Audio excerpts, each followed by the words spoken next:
Hey everybody, welcome back to part 2 of our lecture on the blood. Today we're going to talk about leukocytes, platelets, and blood clotting. Alright, so to begin with here, this is a quick conversation on leukocytes, on white blood cells, WBCs, our expected learning outcomes. We want to explain the functions of leukocytes in general and the individual roles of each type. Now the trick to this is that, again, with red blood cells are kind of red blood cells are kind of red blood cells. Okay, they are the same thing. Whereas white blood cells are highly variable. There's a bunch of different types, and they all do different things. They're all protective in one way, shape, form, or another, but they are different in the way that they protect us. All right. And further, we're going to talk about their formation and general life history. Okay, so foreign elements, the leukocytes. And again, here is a nice spun down capillary tube. You can see the plasma. You can see the hematocrit, you can see the red blood cells, and there will be a tiny little white line. This is 1% of whole blood, basically, 1% of whole blood. A tiny, tiny amount of white blood cells and platelets that are inside of there. Okay, so let's run through and talk about them. Now, first things first, white blood cells are indeed complete cells. They are very rare indeed. Like, these images kind of crack me up. They're good pictures. These are blood smears. They're good pictures in that they show you some white blood cells in comparison to red blood cells, so you can kind of get an idea of the size. Look how small that red blood cell is compared to the size of that white blood cell. The red blood cells are very small, and again, if you look at these little big dots, those are platelets. Okay, a wholly different formed element. But we use these pictures because you can see the white blood cells. The reality is, when you're looking at a blood smear, you can pan through and pan through and pan through and see nothing but platelets and red blood cells. Nothing but platelets and red blood cells. You'll see a white blood cell here and there. They are quite rare. In fact, the most rare of the white blood cells that we're going to talk about here in a little bit is a basophil. And I remember distinctly the only time I've ever seen a basophil when I was doing microscopy. All right, they are very rare. You just don't see them. All right, very rare indeed. So far less numerous than our red blood cells. And there's a reason for this. There's a lot of them that are produced, but they don't stay in the blood very long. Most of the time, they will leave the blood and go out into your extraneous tissues, because you don't oftentimes find a lot of the pathogens that they're looking for in the bloodstream. They're out in other areas of the body. So what do white blood cells do for us? They combat bacteria primarily, viruses, parasites, various toxins, cancerous cells, you name it. They will go out from the blood into the tissues and do the work to keep you safe. And that's how this works. Now, there are a few things that we need to talk about. These are diapetesis, amoeboid motion, cellular adhesion molecules, and what's called positive chemotaxis. So let's have that conversation. What will happen is this. Your white blood cells are released from your bone marrow. That's where all blood cells come from. They're coming from your bone marrow. So they're going to be released from your bone marrow. They're going to go into your bloodstream, and we'll use Langerhans cells in the skin as an example. Okay, these are a derivative of a white blood cell. So they're going to move through the bloodstream. They're going to be cruising through. They will make their way to your subcapillary plexus, or subpapillary, I should say. They will use cellular adhesion molecules to grab a hold of the walls of a capillary and then drag themselves through the wall using that cellular adhesion molecule, using diapetesis, the ability of white blood cells to travel out of capillaries into the tissues. They will move through your tissues until they get to an area where they want to be, and then they're going to set up shop there, and they will wait for any invaders that might make their way through. All right. You can look at skin slides, and you can see right at the lowest layer of the highest layer, I should say, of living cells, you can pick out little white blood cells just kind of hanging out in there. They're sitting there waiting for anything that might make its way in. And the same story applies all over the body. Certain areas of the intestinal tract are a really good example.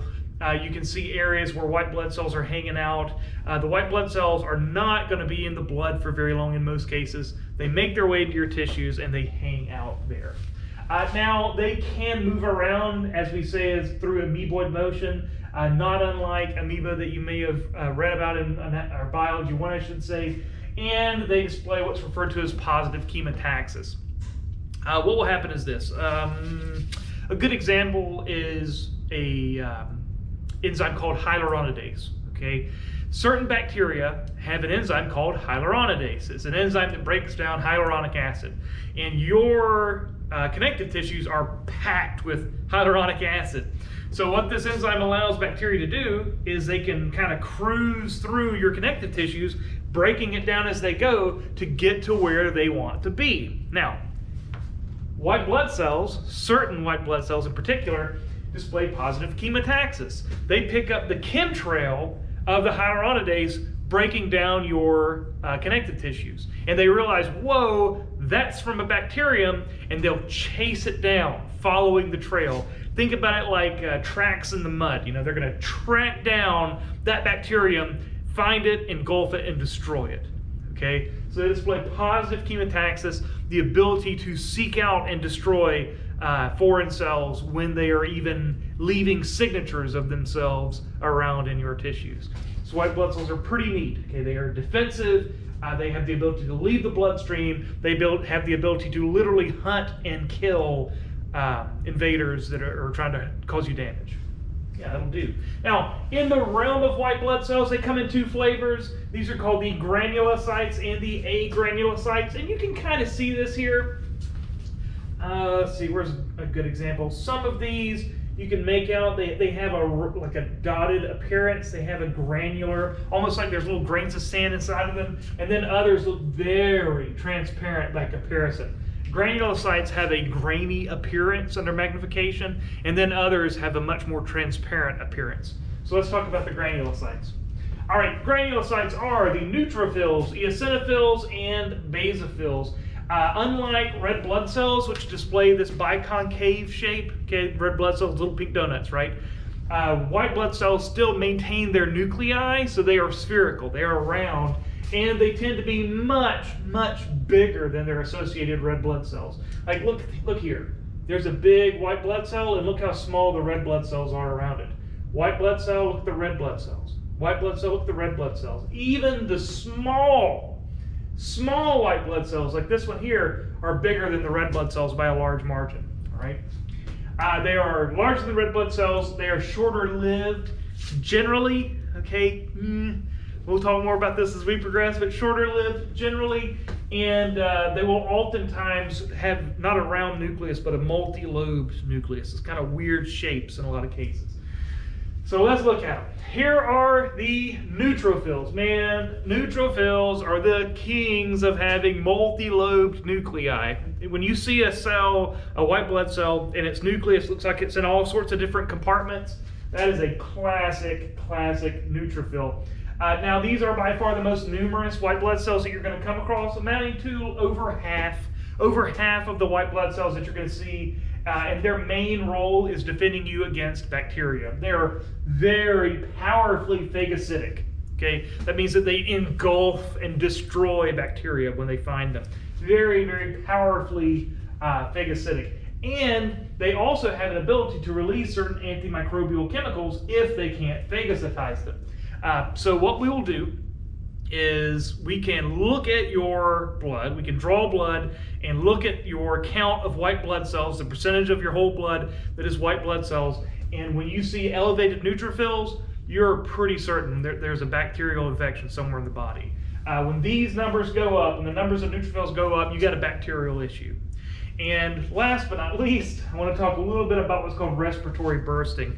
Man, it's really neat stuff. So neutrophils have the ability in really rough situations to do what's called respiratory bursting of bacteria that they are attacking. So what they'll do is they'll metabolize high amounts of oxygen and basically form a powerful bleach agent that they can then release onto a bacterium and just destroy it. Okay, it's a really neat process, pretty cool. Neutrophils are powerful antibacterial agents, and they're very numerous. Okay, eosinophils, far more rare by comparison. You don't see these as often. They have a pretty characteristic horseshoe-shaped nucleus, as you can see here, kind of a U shape to it. And these are primarily thought of as attacking parasitic worms. So think about like blood flukes in your system. These are going to go after them. If you're like me, man, let me tell you, I have a real weakness for raw fish. The sushi, man, it makes me happy. You should be happy you have eosinophils, because raw fish tend to be a source of worm infestations, if you will, and eosinophils will attack and destroy those, keeping you healthy in those cases. They also attack larger critters like tapeworms in your intestinal tract. For those of you that are not aware, there was a time where you could actually order tapeworm proglottids. These are the eggs, if you will, that give rise to tapeworms, and you could consume these and they would get into your intestinal tract and help you lose weight. I don't recommend this. This is not a good idea. But eosinophils would have been doing battle with those tapeworms to try to keep them out of your system. And pinworms fall into the realm of those combated by eosinophils as well. If you're not aware of pinworms, they're ultra gross. Probably the grossest thing we'll talk about for a long while. Pinworms get into the anal canal of your body. Okay, well, you eat them first. You eat the eggs, and they travel through your intestinal tract, and the worms develop, and the females and males will mate, and the females will get into the anal canal, the very bottom, right at the anus, and she will have a sharp pin, okay, pinworms, on the end of her tail, and what will happen is she will deposit eggs on the exterior of the anus and then poke at you. And the idea is that, like a little kid, classic example, scratches their back end and gets the eggs on their fingernails, and what do? They eat something and reconsume them. Pinworms historically have traveled like wildfire through like preschools, for example, because those kids are constantly messing with themselves and then messing with toys. Thank you, eosinophils, for helping us combat these terrifying critters.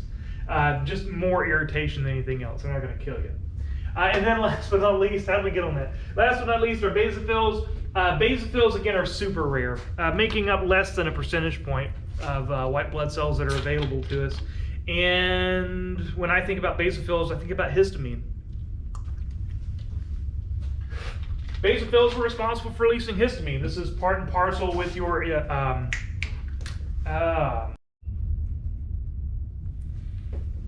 so histamine you're familiar with, allergen responses and things. Well, histamine does a lot for us. Histamine causes vasodilation, in essence, making your blood vessels very leaky, and a lot of things can move through quickly as a result, which is important. And basophils also release, and this is super important and rare, a chemical called heparin. Okay, you need to know about heparin.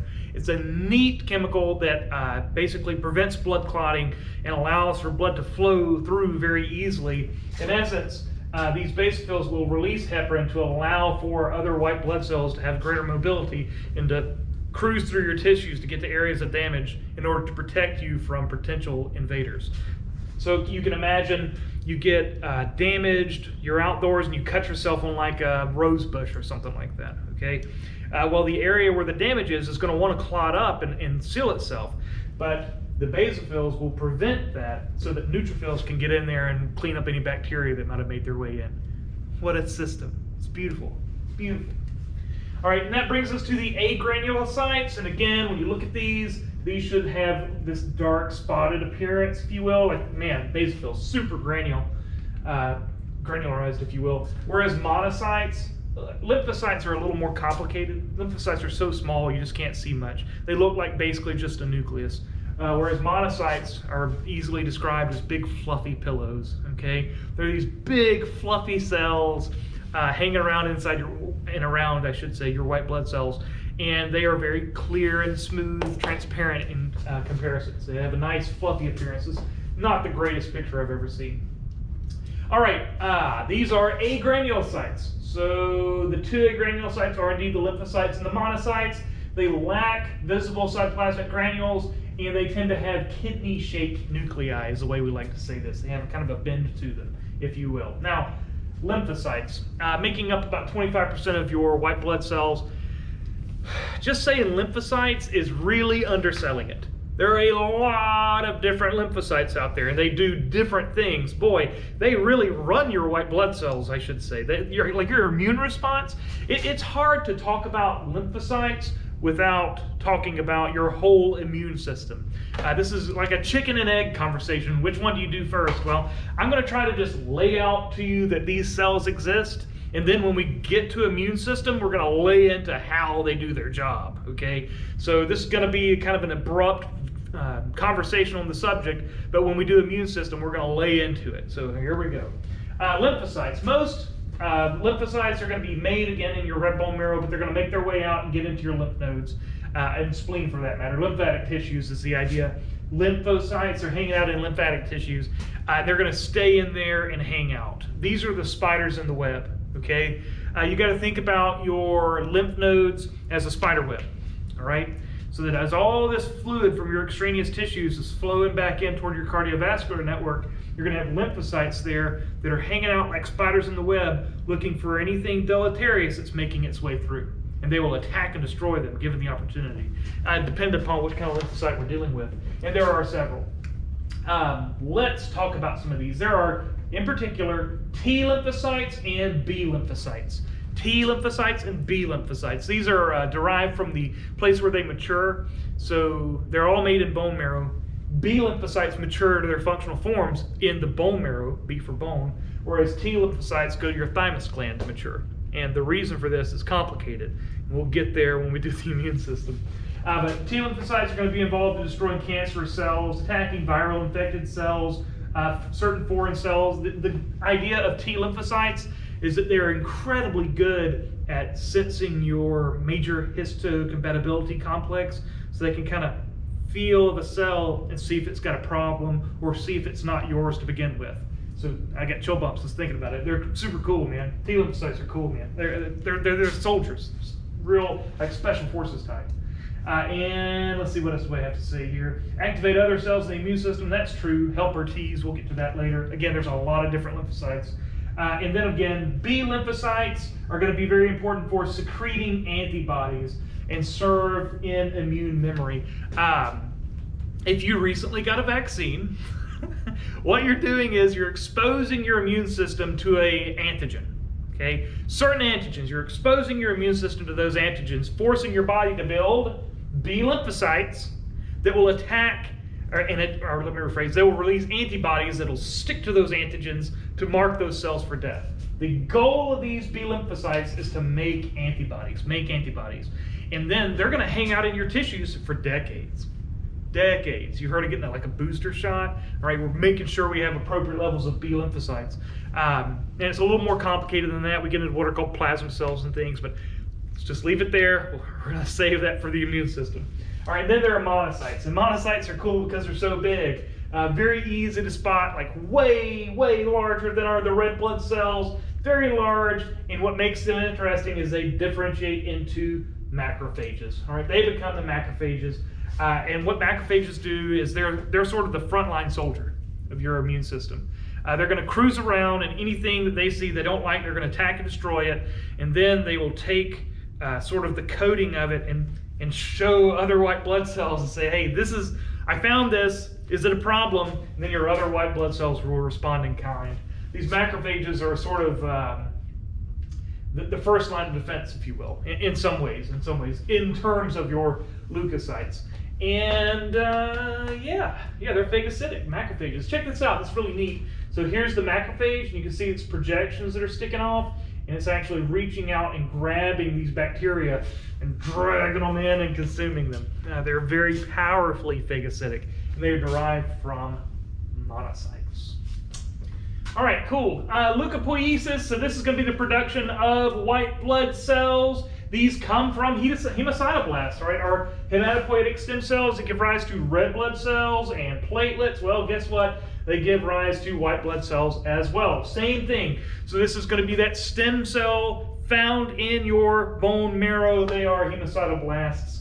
And they give rise to all of the different white blood cells. And again, there are several different types. What do we want to say here? Most of these have their own unique colony-forming units that give rise to, for instance, eosinophils have very specific eosinophil-based clotting-forming units. Same for basophils, same for neutrophils.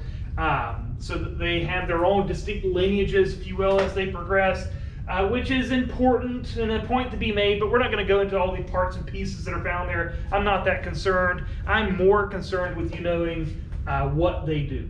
Okay, understanding granulocytes versus agranulocytes, understanding what they do, understanding that they come from the same stem cells, these hemocytoblasts, as all the other blood cells that we have talked about, and then grasping that they have unique lineages as we progress. That is good enough for me, these committed lines, that's important. And again, these don't stay in the bloodstream very long. The granulocytes leave the bloodstream in about 8 hours and only live for a few days, very short periods of time. Monocytes leave in several hours and become macrophages, and then they can live for years. And then, last but not least, the lymphocytes are variable. Some mature in some places, some mature in others. But the concept is that these give rise to long-term immune memory. Okay, these give rise to memory cells that are then capable of hanging out in your tissues for decades, man. Decades. Absolutely.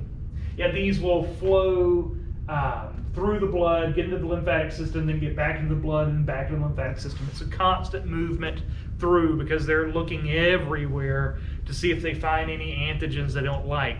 And when they find antigens they don't like, they release piles of antibodies, like at a rate you would not believe. So when a plasma cell comes into contact with antibodies that are recognized as foreign, they release antibodies to mark those cells for death at just an astronomical rate. I forget what it is right now, but I remember it being like a really crazy number. We'll get there when we do the immune system. All right, disorders of white blood cells. So leukemia, and we're going to talk about severe combined immunodeficiency disease. We should probably talk about acquired immunodeficiency syndrome as well. We'll save that for the immune system. That'd be AIDS, right? You need to know about that. All right, leukemia. So leukemia is a group of cancers, and there are two different types. There's acute leukemia, which we tend to think of as seeing in younger folks, and it comes on very fast, and it's terrible. And then there's chronic leukemia that we tend to see in older folks, and it takes its time. Now, what do we want to say about leukemia? The nature of leukemia is that the body will begin to produce massive numbers of white blood cells that don't work. That's leukemia. Make lots of white blood cells to the point that it dilutes the blood down to some degree, and those white blood cells don't function. They don't defend you against invaders. So a person with leukemia gets a minor illness and they can't defend themselves against it because their blood's so packed with non-functioning white blood cells. So you can see it quite clearly, like here's an individual with a normal blood complement, and then here's a nice artistic rendering of a person with leukemia. When I was looking through my images earlier, I'm assuming this is leukemia as well. Like you can see these crazy numbers of white blood cells. That's probably either eosinophilia or leukemia. Yeah, that'll do. Yeah, that'll do. All right, severe combined immunodeficiency disease. This is what's oftentimes been coined a bubble boy situation. This is where we make white blood cells, but they lack enzymes that allow them to pick up infective or pathogenic bacteria or what have you. They can't recognize disease-causing agents. So you've got white blood cells, but they're blind. They can't see the disease-causing agents, so they don't defend you. So this is a person whose immune system is not functioning. That's obviously very dangerous. All right, let's go here. I think that we can deal with this to some degree using blood transfusions, but it's been so long since I've thought about it, it's just kind of slipped my mind at this moment. All right, platelets and hemostasis. Hemostasis, a state of sameness for the blood. What we're talking about is controlling bleeding, okay? Blood clots, that kind of thing. We're controlling bleeding. So what are we going to do? We're going to describe platelet formation and how they kind of work, and then we're going to go through and describe blood clotting. All right, here we go. So platelets. These are cytoplasmic fragments of cells called megakaryocytes. What we do is we take these hematopoietic stem cells, these hemocytoblasts, and through their own unique colony-forming cells, they're going to go through and form a cell called a megakaryocyte. Now, megakaryocyte means like big nucleus or something along those lines. The idea is that along this path, this cell is going to, in theory, go through mitosis multiple times, lots of mitotic divisions, but it doesn't go through cytokinesis. So instead of dividing into 2 cells, it just becomes huge, this massive supercell, really big supercell called a megakaryocyte. And then what this thing does is super fascinating. It'll reach out into, I think they're called sinusoids. They're these unique capillaries that are inside of your bone marrow. So this is all happening in the bone marrow. They're going to reach these projections into these sinusoids, and as blood is flowing through your bone marrow, these little pieces will start breaking off, and it'll slowly feed the whole megakaryocyte into that sinusoid, I believe is what they're called, and start breaking off parts and parts and parts, and those little bits seal up, because that's the nature of your cell membranes, is they're self-sealing. They're going to seal up and form platelets. Again, we can go through we can look at these blood smears, like these are platelets right there. There's a platelet. All these little fragments, these little bitty tiny fragments, those are platelets. So they are fragments of these megakaryocytes. And they don't live very long, only about a 10-day lifespan. Again, they're cellular fragments, so they fall right apart. All right, now, I put this slide up there for a reason. And the reason is to tell you that blood clotting is super complicated. We could spend weeks just talking about blood clotting. We're not going to spend weeks talking about it, but we could. Blood clotting is a very, very complicated series of reactions. It's a metabolic pathway, man. It's one step leads to the next step, leads to the next step, leads to the next step, leads to the next step. And any malfunctions along the way mean no blood clotting, all right? So it's very, very complicated. It's going to require a variety of what are called procoagulants, and you can see these here. These are oftentimes just called clotting factors. They are procoagulants. They all have names, and you can look at where they come from. A lot of these are liver-based. A lot of your plasma proteins, a lot of your procoagulants are all going to be in a liver basis. But for clotting to occur, generally speaking, you have to have calcium. You have to have a variety of plasma proteins. Most of these are coming from the liver. You got to have some vitamin K in a lot of cases. And this is going to include numerous reactions. Now, a couple of things to talk about. One, that calcium. We can utilize certain chemicals to pull calcium out of the blood, and what that does is it stops it from clotting. Whenever you donate blood, if you donate blood, what they will do is they will use chemicals there that will strip out the calcium so that when the blood goes into the bag, it doesn't coagulate. Your blood really needs constant influence from local hormones in your bloodstream to keep from coagulating. So we have to pull the calcium out to keep it from happening in the bag. Otherwise, you got a bag of gelatin and you're not piping that into yourself, so pull the calcium. And then we want to know why it's so complicated. And the idea is this: if your blood began to clot in your blood vessels, would that be good or bad for you? Well, you would get blood clots. Those clots would travel to your brain or to your heart and lead to heart attacks and strokes. We don't want that. So it's a very complicated process to get to a blood clot, and any malfunctions along the way and nothing's going to happen. Okay. So the reason it's very complicated, our assumption, is to prevent this from happening when it's not supposed to. Your body has to want it. Okay. Platelet form and function. Again, normally our platelets are inactive due to molecules secreted by the blood vessel lining. Things like nitric oxide come to mind at preventing your blood from clotting in the vessels. So your endothelial linings of your blood vessels are constantly releasing certain chemicals into the bloodstream to prevent clotting from taking place. All right, but what if there's damage? Well, the platelets are going to release vasoconstrictors, and that's going to help you prevent blood loss. And I'm going to talk all about this in a second. I'm just going to lay it on you real quick. They will release vasoconstrictors to help you stop blood loss. The platelets will change and start to stick together and form what's called a platelet plug. They will release what are called procoagulants that we were just talking about, these clotting factors that promote fiber formation. So We talked about your blood plasma as containing fiber that's dissolved.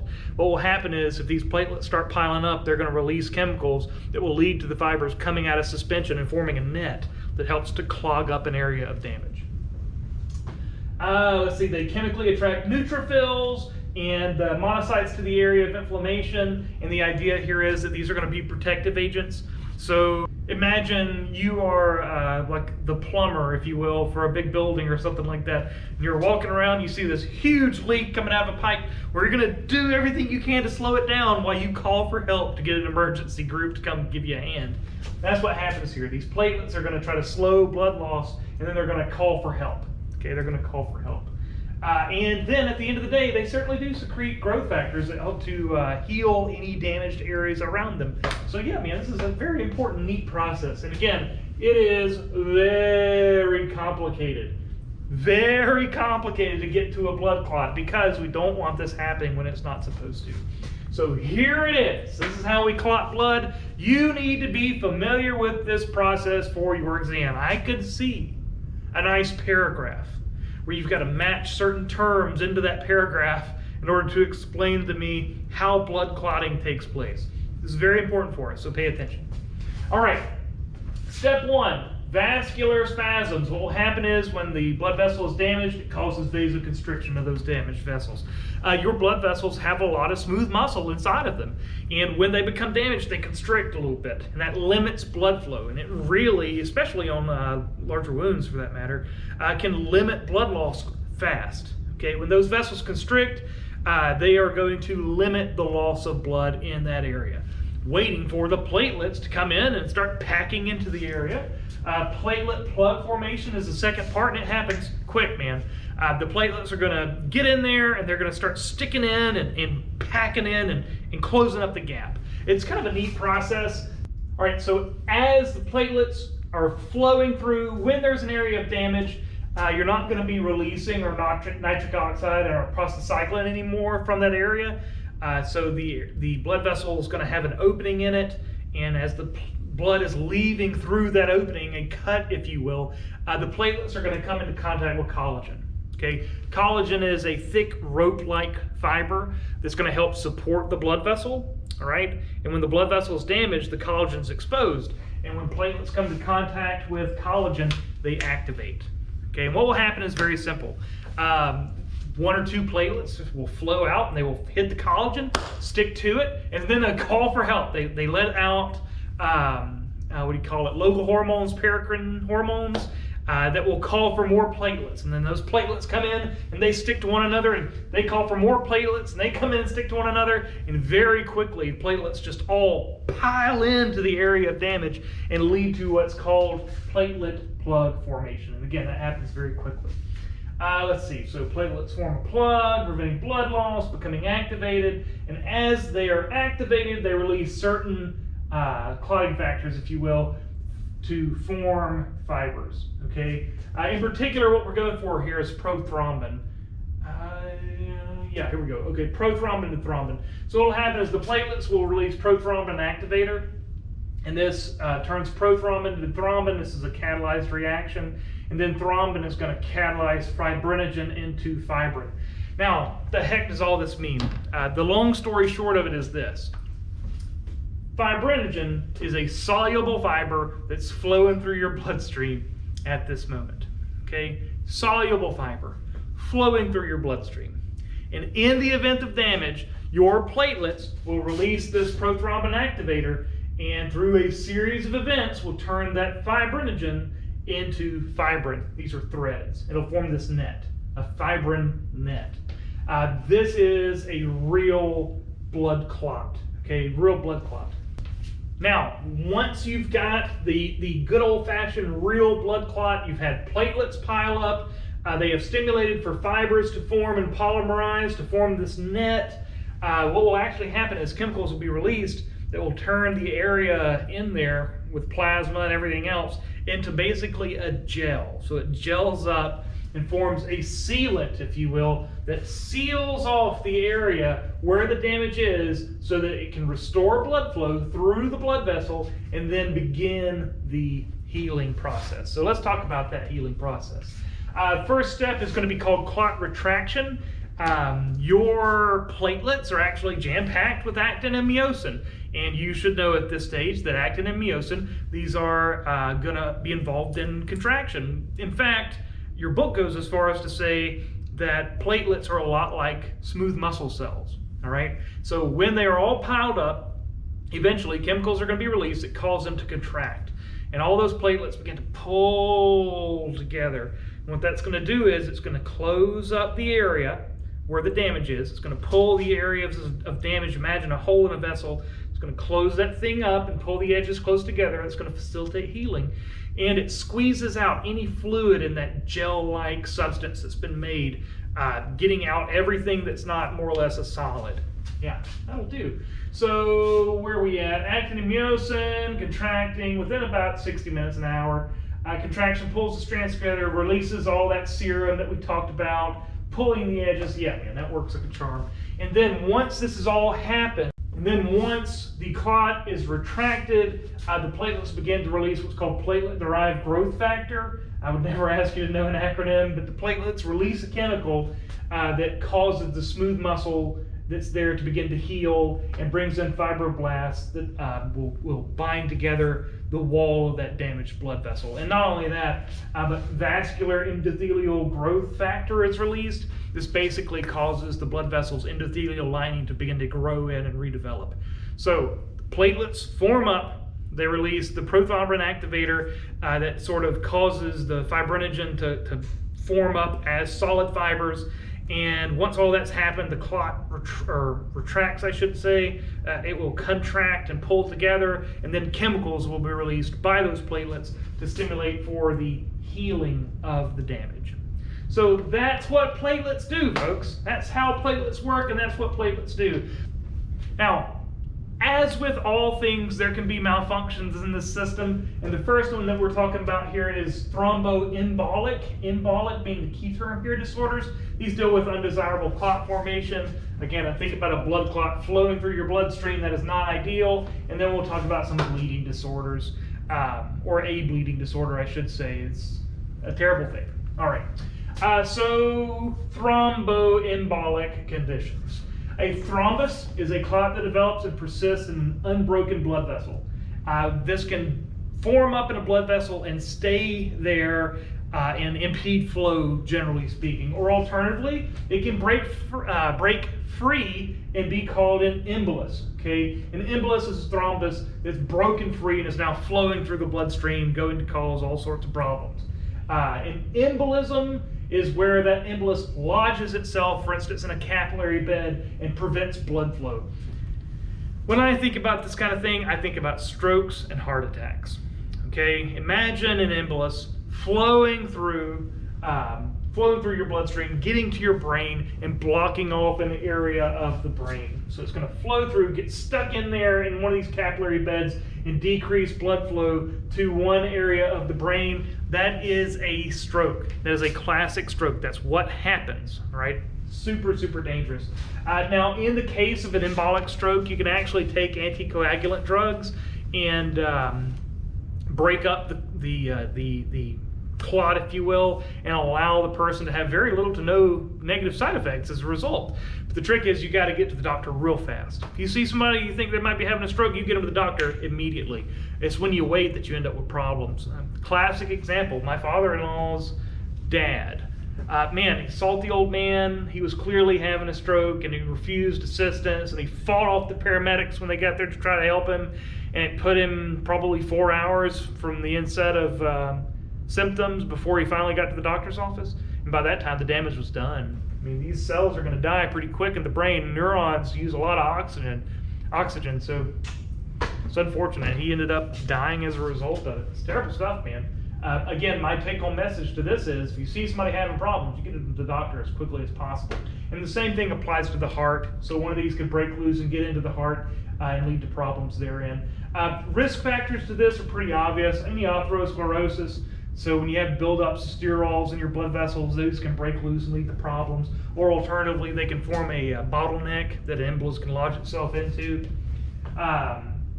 Obviously, inflammation. Slow flowing blood or blood stasis. So imagine a person that's bedridden. They get these bed sores, right? Or they're laid up in bed for prolonged periods of time. They get blood clots in their legs. You've probably heard about this. Very classic effects, if you will, from a person that is laid up in bed for prolonged periods of time. All right, super dangerous too, man. All right, and then last but not least, I think, last but not least, let's talk a little bit about hemophilia. So hemophilia is a sex-linked disorder, and you tend to see it in males, not in females. And the idea is, again, this travels on the X chromosome. A person with hemophilia struggles to form blood clots. Okay, struggles to form blood clots. Like me, I get a cut on my finger. You can imagine drip, drip, drip, drip, drip, drip, drip, drip, blood clot, scabs over, right? A person with hemophilia, it just keeps running, all right? And that's very, very dangerous. And a lot of the times, it's not even external stuff that you can see. Imagine like damaging an area of a joint cavity or something like that. See, they bleed into the joint cavities. Imagine bruising and internal bleeding. You don't even see it, really. Very dangerous, very, very dangerous. And this can happen in a variety of different ways. Basically, it will be a malfunction in any one of several different clotting factors. If any one of these malfunctions, you don't get a blood clot. Remember, this is a very complicated system on purpose to prevent blood clots from forming when we don't want them to. So if any step along the way there's a malfunction, no blood clot. And that's classic hemophilia. And I'm pretty happy with that. Again, this tends to travel in family lines. There's a famous family that you see a lot of hemophilia in their bloodline. That would be the royal family of Europe in particular. A lot of inbreeding over a lot of years led to the concentration of certain deleterious genetic alleles, and hemophilia is one of these. So this was the last Tsar of Russia, and hemophilia traveled in their bloodline, so his son is born with hemophilia and runs into all sorts of problems as a result. If you've ever watched that Disney movie about Rasputin and Anastasia, there's a lot of truth in it. Okay? And it all deals with this royal family and hemophilia traveling in their bloodline as a response to a condition called inbreeding depression. So when there's a lot of inbreeding, which again, royal family, you can concentrate negative genetic alleles, and hemophilia happens to be the one that travels here. It's kind of a neat thing. So hemophilia is a bleeding disorder. Take home message. Hemophilia is a bleeding disorder where an individual would have a inability to form blood clots either at all or quickly, generally speaking. And I think that's that. So let's call it there. I'll get to work on your next lecture. And you guys have a great day. Thanks for sticking with me. We're going to get through this. Have a good one.